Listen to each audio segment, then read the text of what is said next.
నమస్తే అండి, నేను రజాక్. పెళ్ళాన్ని చంపుకునే కాడికి పెళ్లి చేసుకోవడం ఎందుకురా బాబు? ఒక ఘోరం జరిగిందనమాట. ఒక పెళ్ళం మీద ఎంత కక్ష పెంచుకున్నాడు ఆ మొగుడు. ఏమి సాధించడానికి మరి ఆ కాడికి పెళ్లి చేసుకునేది ఎందుకు? అక్రమ సంబంధాలు పెట్టుకొని సచ్చేది ఎందుకు? అంటే ఇష్టం లేకపోతే తన దారి తను వదిలేయచ్చు కదా, నీ దారి నువ్వు బతకొచ్చు కదా.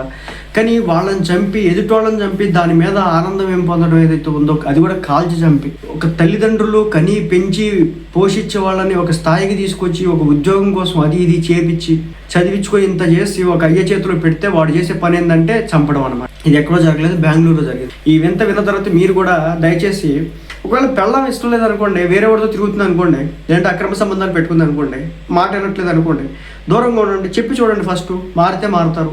తప్పు అనేది ఎవడు చేయకుండా ఉంటారు కదా ఈ భూమి మీద. మారితే మారుతారు. మారలేదు అనుకోండి, చెప్పండి. వాళ్ళ ఫ్యామిలీ మెంబర్స్కి తెలియజేయండి. సో ఇలా ఉంది సిచ్యువేషన్ అని చెప్పేసి. సో ఓకే అయింది అనుకోండి, ఓకే అవుతుంది.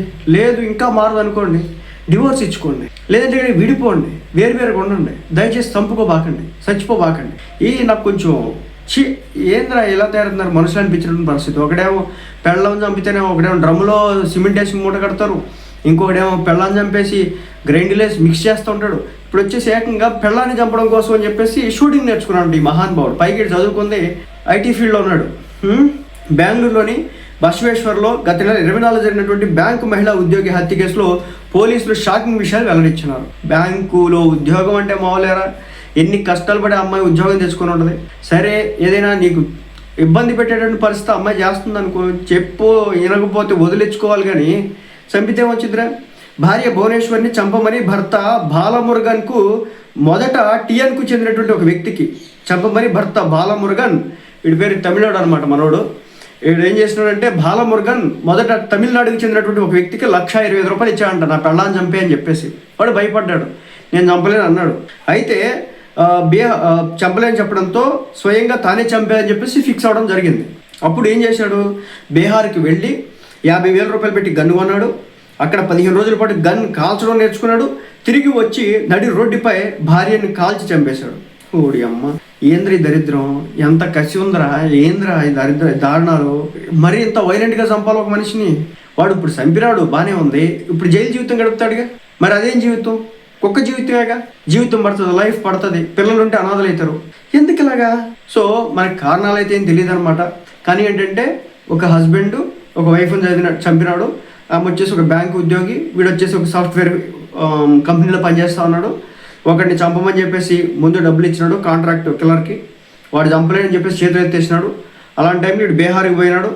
అక్కడికి వెళ్ళి 50,000 పెట్టి గన్ను కొన్నాడు. 15 రోజుల పాటు షూటింగ్ నేర్చుకున్నాడు. ఇక్కడికి వచ్చినాడు, తమిళనాడు బెంగళూరుకి వచ్చినాడు. బెంగళూరులోకి వచ్చి వైఫ్ నడి రోడ్డు మీద వెళ్తా ఉంటే కాల్చి చంపినాడు. ఇదేం తృప్తిరా బాబు? దయచేసి మళ్ళీ చెప్తున్నా, ఒకవేళ పెళ్లి చేసుకునే ఉద్దేశాలు ఉంటే కనుక పెళ్ళం ఎలాంటిది వచ్చినా యాక్సెప్ట్ చేసి బుద్ధిని అలవాటు చేసుకుని, అంటే మొండమో పిల్ల ఉండమని అనేది చెప్పట్లేదు, కానీ మార్చుకునే ప్రయత్నం చేయండి. ఈ భూమి మీద తప్పు చేయడం అంటే ఎవడు ఉండడం. ఒకవేళ వినట్లేదు అనుకుంటే కనుక పెద్దల సమక్షంలో చెప్పండి. లేదు అవ్వదు అనుకుంటే కనుక అప్పుడు విడిపోవడానికి ప్రయత్నం చేయండి. దయచేసి ఇలా కాల్చడం వల్ల ఒకవేళ మీకు పిల్లలు ఉంటే పిల్లలు సఫర్ అవుతారు, పైసా ఉపయోగం లేదు. పైగా మీరు జైలు జీవితాన్ని గడపాల్సి ఉంటుంది. ఇప్పుడు కాల్చినోడు బాలమురుగన్ ఎవడైతే ఉన్నాడో భర్త సుఖంగా ఉంటాడు అనుకున్నారా? సుఖం చచ్చిపోయింది, మనోడితో చచ్చిపోయింది. ఎంత ఇరిటేట్ అయినాడో, వాడెంత మానసిక క్షోభ గురైనాడో, వాడి పక్షం నుంచి ఆలోచిస్తే అది కూడా తెలిసేది. ఒక మనిషిని చంపాలనేటటువంటి కోరిక వచ్చిందంటేనే ఏమో ఇలా తయారవుతున్నారు. ఇది ఎడిపోతుందా సమాజం, ఇండియా భారతదేశం ఎడిపోతుందా అర్థం కానటువంటి పరిస్థితి. ఏమంటారు మీరు? పెళ్లి చేసుకునే లెక్కైతే పిల్లలను చంపకండి, ఇష్టం లేకపోతే వదిలిపెట్టేయండి. అంటే వీరంతవరకు పెద్దల సమక్షంలో ఒప్పించుకునే ప్రయత్నం చేయండి. అది కాదనుకుంటే కనుక లీగల్గా పోండి, అంతేగాని గన్నులు తీసుకుని కాల్చి చంపకండి.